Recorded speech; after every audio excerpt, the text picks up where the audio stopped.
The 500-year war. Why the West is actually fighting Persia in 2026.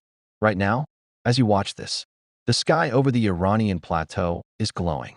But it isn't the soft amber of a sunset over the ruins of Persepolis. It is the harsh, jagged light of anti-aircraft fire and ballistic impacts.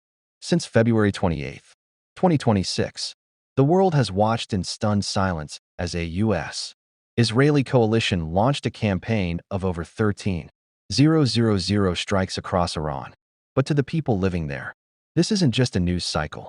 This is the latest chapter in a 500-year-old story of a civilization that has been the world's teacher, its guardian, and its most resilient survivor.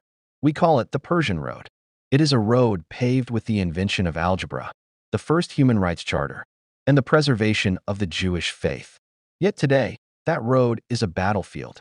If you want to understand why 2026 looks the way it does, you have to look past the smoke.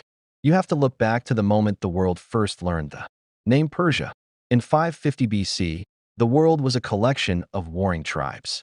Then came Cyrus the Great. He didn't just build an empire, he built a new way to rule. At its peak, the Persian Empire governed 44% of the human race. Statistically, it remains the most dominant empire in history.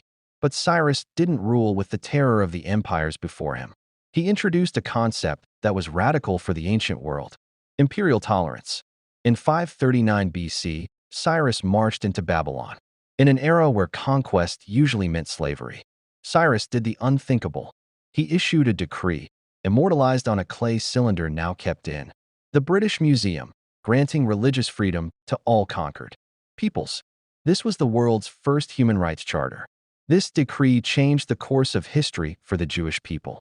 They had been in Babylonian captivity for 70 years. Their temple destroyed, their culture fading. Cyrus didn't just free them. He was the anointed one. In the book of Ezra, it's recorded that the Persian treasury actually financed the rebuilding of the Second Temple in Jerusalem. Without Persia, Judaism as we know it might have vanished. The irony of 2026, where Iran and Israel are locked in an existential struggle, is that the very existence of the Jewish state's historical foundation was made possible by a Persian king. While Europe was still developing, Persia was mastering the impossible. They looked at the burning deserts and saw opportunity. They invented qanats, underground rivers that brought mountain water to the desert through gravity. This was the birth of the Paradise Garden. They built yakshuls, massive mud structures that acted as ancient refrigerators, storing ice in 100-degree heat. They even invented the vertical axis windmill to harvest the wind long before the rest of the world. When the Islamic conquest arrived in the 7th century, Persia didn't disappear. It became the intellectual engine of the New World. If you are watching this on a device, you owe a debt to Al-Khwarizmi. In the 9th century, he wrote the book on algebra. His name, Latinized, gives us the word algorithm. Every line of code on the internet today is a tribute to a Persian mathematician. By the 20th century, the world stopped looking at Persia for its poets and started looking at it for its oil. This is where the modern conflict truly begins. In 1951, a democratically elected leader named Mohammad Mossadegh wanted Iran's oil profits to benefit Iranians, not the British. He nationalized the oil fields. The response was Operation Ajax. Declassified CIA documents, specifically the Wilbur Report, proved that the US and UK orchestrated a secret coup in 1953 to topple Mossadegh and install the Shah as an absolute monarch. This moment shattered the Persian Road. It taught a generation of Iranians that the West didn't want their democracy, they wanted their resources. This resentment boiled for 25 years until it exploded in the 1979 revolution, turning a pro-Western ally into a defiant adversary overnight. Now, we reach March 2026. The conflict has reached a breaking point. The strikes that began last month have targeted nuclear facilities and missile sites across the country.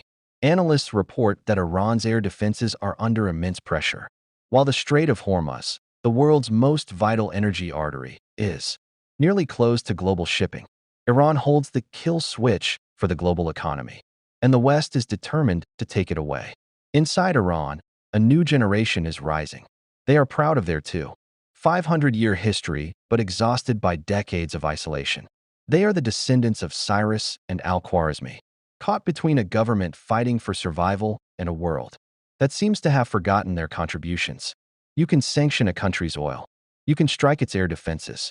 But you cannot erase its DNA from the world. Every time you say checkmate, you are speaking Persian. Every time you wear pajamas, or study algebra, or believe in the concept of human rights, you are a student of Persia. The tragedy of 2026 is that a civilization that spent millennia building bridges and sciences is now being defined solely by its missiles. As the world watches the maps change this year, remember, Persia isn't just a country on the news. It is the foundation of the modern world. If the fire of this empire finally goes out, a part of our shared human history goes with it. Stay informed. Stay curious. Remember the road.